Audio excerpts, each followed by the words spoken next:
तो दर्शक बंधु जहाँकि एबे एबे आसला मधुबाबू पेंशन योजना को नहीं गोटे बहुत बड़ गुरुत्वपूर्ण खबर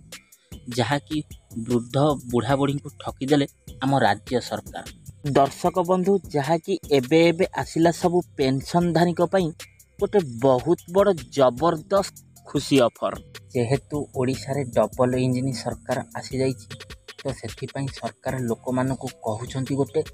आ लोक मानक पई करूछंती गोटे प्रकार काम। दर्शक बंधु यही मधुबाबू पेंशन योजना रे काहेकि लोक माने सरकार ऊपर खेपा प्रदान करूछंती यार संपूर्ण डिटेल्स इनफॉरमेशन मजे आपण मानकु एई वीडियो रे देई देबी। तो ता पूर्व आपण मानकु अनुरोध वीडियो को शेष पर्यंत देखंतु आ जति एबे ही प्रथम थर पई वीडियो को देखुछंती वीडियो को गोटे लाइक कर दियंतु आ ता संगे संगे मननना मनी रेडी चैनल को सब्सक्राइब करी पाखरे आसुवा घंटी बटन ऑल रे दबाई नतु। हेलो फ्रेंड्स नमस्कार जय जगन्नाथ मु मन आपण मानकु स्वागत करुच्ची आज आउ एक नुआ दमदार वीडियो रे। दर्शक बंधु जहाँकि निर्वाचन समय रे बीजेपी सरकार आम वृद्ध बुढ़ा विधवा भिन्नक्षम भत्ता वृद्धि करिया पई प्रतिश्रुति देइथिले किंतु देइथिबा प्रतिश्रुति पालन करिसंती सत हेले 60 वर्षर ऊर्ध्व एवं 80 वर्षर कम बयस व्यक्ति को रही निराश ओडिशा बजेट प्रथम पर्यायर निराश कर राज्य में बीजेपी सरकार आसिले समस्त वयस्क नागरिक विधवा भिन्नक्षम आदि भत्ता 1000 टंकार 3000 टंका वृद्धि करा जिवो बोली घोषणा करथिले हेले बजेट अधिवेशन में मुख्यमंत्री मोहन चरण माझी निराश करिथिबारु वृद्ध वृद्धा असंतुष्ट प्रकाश करुछंती। वृद्ध बुढ़ा बुढ़ी मानकर आशा थिला जे ओडिशा रे बीजेपी सरकार आसिले भत्ता 3000 टंका बढ़ी जिवो किंतु खाली 80 वर्ष ऊर्ध्व लोकंकर है आ बाकी तक 60 वर्ष तलू तक जी से रहा या बुढ़ा बुढ़ी मन में बहुत असंतोष प्रकाश पाई।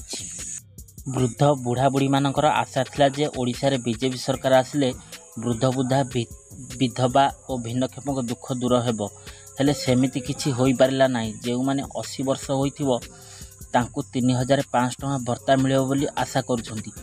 किंतु जो माने 80 वर्ष कम 60 वर्ष अधिक सेमानक पई सरकार किछि गुरुत्वपूर्ण व्यवस्था करि नांती एथिपई जहाँकि 60 वर्ष लोक मानकर मन जहाँकि बुढ़ा बुढ़ी बहुत दुख प्रकाश करिसंती जहाँकि 80 वर्ष अधिक वयस्क एवं 80% कम होई नथिबा भिन्नक्षम पाइबे वर्धित भत्ता निर्वाचन समय रे देइथिबा कथा बीजेपी सरकार रखि पारि नथिबारु भिन्न भिन्न मत सामना को आसीची जहाँकि लोक मानकर समस्या आहुरी गुरुतर होबार लगी। खाली सेतिक नुहे वृद्ध बुढ़ा बुढ़ी माने कहिसंती मध्य जहाँकि जदि 80 वर्ष ऊर्ध्व लोक वयस्क लोक जदि 3500 टका भत्ता पाउची तो 60 वर्ष लोक मानकु 3000 टका दिया जाऊ 500 टका माइनस रहू आउ एमती कले केमती हम जहाँकि सेमाने पाइबे 3500 एमाने पाइबे जो 1000 को 1000 एटा जहाँकि सरकार आम प्रति अन्याय करुछंती। तो आपणक मतरे कौन मोर कमेंट बॉक्स खुला अछि आपण मतामत दियंतु। तो दर्शक बंधु आज यही मधुबाबू पेंशन योजना अपडेट टी आपण मानक केमिति लागिला वीडियो रे मतामत दियंतु आ जदि वीडियोटा को एबे प्रथम थर पई देखुछंती वीडियो को गोटे लाइक कर दियंतु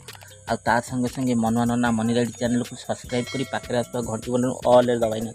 आ वीडियोटा को बहु मात्रा शेयर करन जहाँकि सरकार पाखे ए वीडियोटी बाजिबो जहाँकि सेमाने तांको दुख दूर हो। तो दर्शक बंधु आज वीडियोटा को एट रखुची पुणी देखा नेक्स्ट एपिसोड से पर्यंत मते विदाय दियंतु। रहुची नमस्कार टेक केयर बाय बाय जय जगन्नाथ।